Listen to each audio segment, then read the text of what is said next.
A gentle breeze pushed through the screen and tickled my short black hair against my forehead.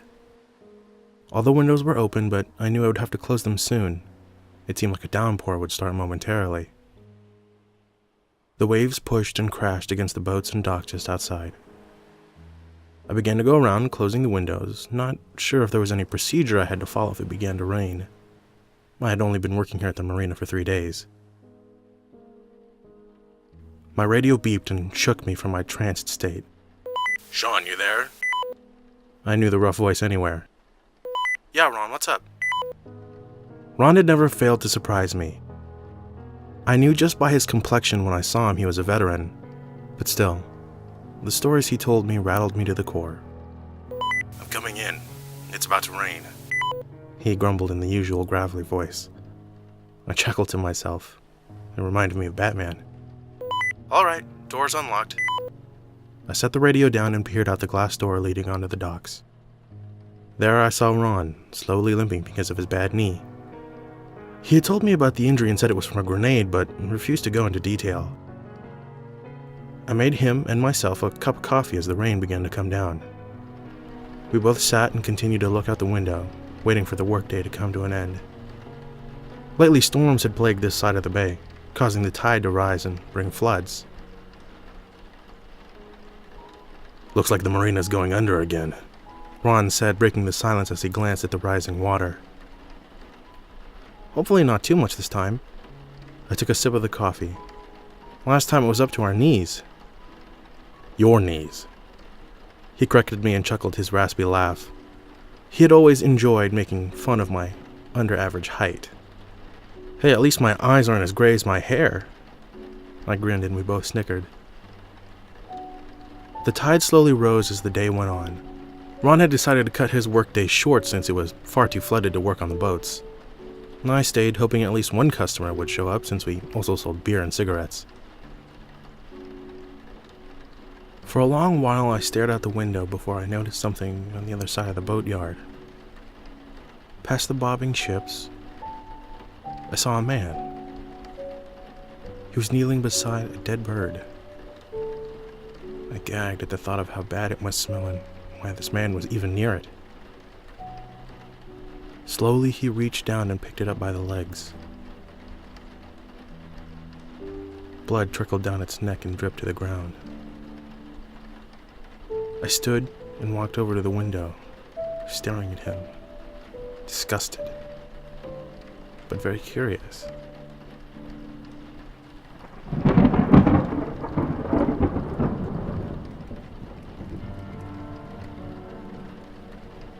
Suddenly he snapped his head towards me, causing my legs to go limp and nearly fall backwards when I saw him.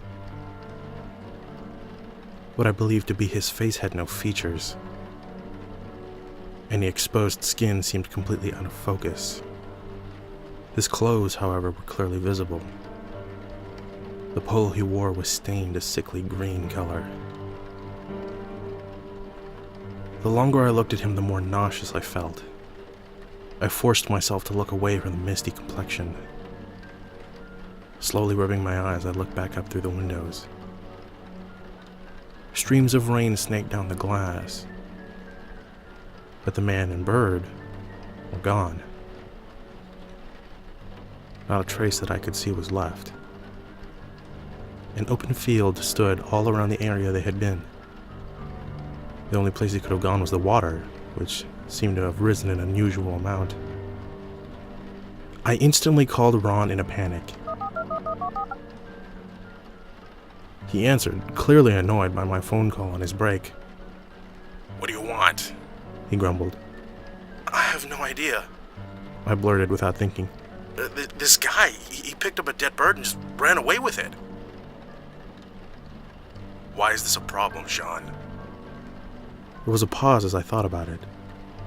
Somehow, I knew it wasn't natural, not just my mind playing tricks on me. But I sure didn't want him thinking I was mentally insane. See? There's no problem. Just some weirdo. He reassured me in a calm tone. We both hung up and I went back to my duties, sitting in a chair and hoping I wouldn't see that scene again. The hours passed and the rain continued to fall. There was no sign of anyone or anything, so I decided to close up for the day. I grabbed my things and made my way down the aisles, setting the alarm and stepping outside. The rain pounded my head as the keys slipped around in my hand, finally making it to the door. Locking it, I began walking to my car, already soaked and in no rush. As I walked, I began to slowly notice figures, all standing perfectly still with their backs to me. The same pounding feeling in my head returned, matching the rapid beats of my heart. Taking slight glances around me, I counted 5 of them. Somehow they hadn't caught my attention moments ago. I had failed to see them when I was locking the door. They all stood next to the ever-rising tide, their ankles half submerged in the water. The clothes they wore didn't seem to be drenched like mine were. Everything about the unfolding situation bothered me.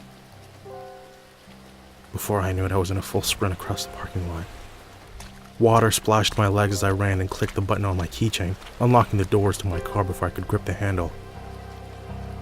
I pushed myself into the front seat, bashing my head against the door, causing the pounding feelings in my head to seem like grenades exploding. Horror fell into the pit of my stomach as the tide rose, and they advanced, growing closer and extinguishing the feeling of safety my car provided. My breathing became strained and tears began to sting my eyes. The ignition refused my many attempts to start the car and escape whatever horrors were approaching. Opening the door, I stepped back out into the rain. I made a quick dash to the store. Fumbling for my keys, I jammed them into the lock and swung the door open. Not thinking about the alarm, I slammed the door and hurried behind the counter. I heard the light beeps as the system prepared to scream for help. Being too scared to move, I simply sat and waited. A piercingly loud alarm was raised within a mere few seconds. Something accompanied it, though. Something I couldn't explain. Peering out the window, I saw one of the figures. Hands on the side of its head and its mouth wide open. An unhuman shriek came out from behind the black, glossy, jagged teeth scattered around its mouth. I ducked back behind the counter. A legion of screaming creatures surrounded me and the tide continued to rise. After what seemed like forever, they finally stopped.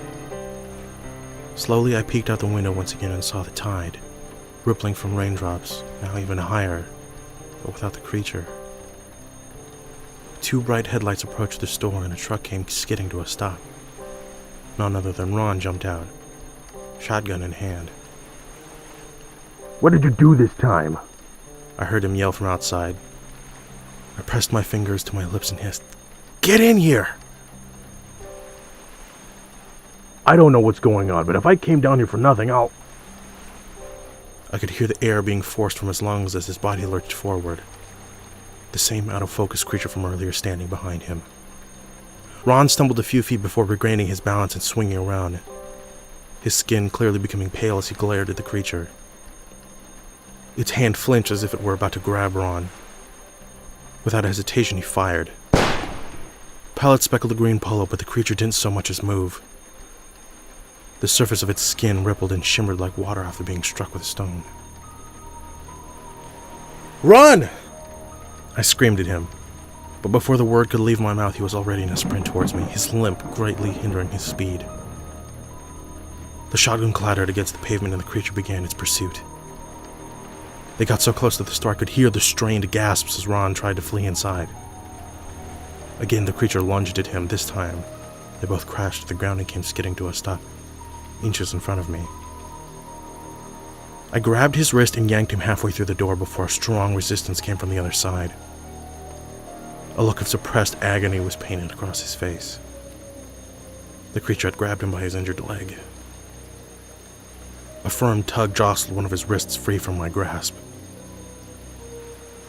For the first time, I could see Ron with a look of true terror in his eyes. "Please, don't let go." The tone of his voice shook me deeper than any of his stories ever could. There was a light pop as the leg gave way and the agony plastered on his face echoed through the marina. I tripped and fell forward, scraping my hands as I caught myself. Ron was being dragged away when I looked up. His knee twisted at an unnatural angle. He shrieked, clawing the pavement, trying to slow his descent into the water. I forced myself up off the ground and darted after him. My feet splashed through the water as I chased the duo. Ron was being dragged through the water like a heavy sack, his legs suspended in air by the creature. A light trail of red swirled in the water as the skin on his back was torn apart by the cement. The adrenaline began to wear off and I became more aware of my surroundings. Water splashed against my chest and I realized just how deep I had gone into the water. Panic leaked through my body as my mind took me back 10 years. I could almost remember the exact feeling as water filled my lungs. The sun became darker and more distant as my exhausted 12-year-old body sank to the bottom. A chill ran down my spine and I forced the memory out of my mind. Ron no longer flailed about in the water. His body seemed limp and his arms floated behind him. Tearing my eyes away from the scene, I turned back and got out of the water as quickly as I could, retreating back into the store.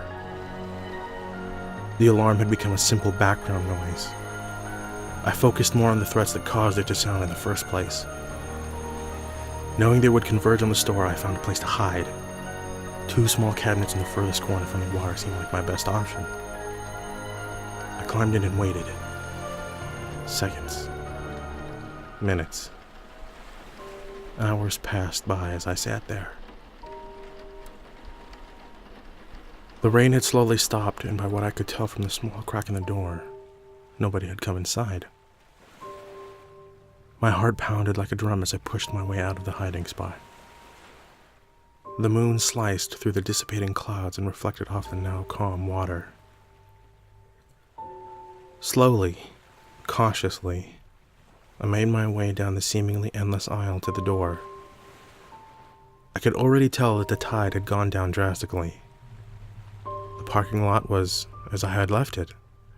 Ron's truck and my car were parked a short distance from the store, and the shotgun lay untouched in the headlights. Making my way around the store, I saw them.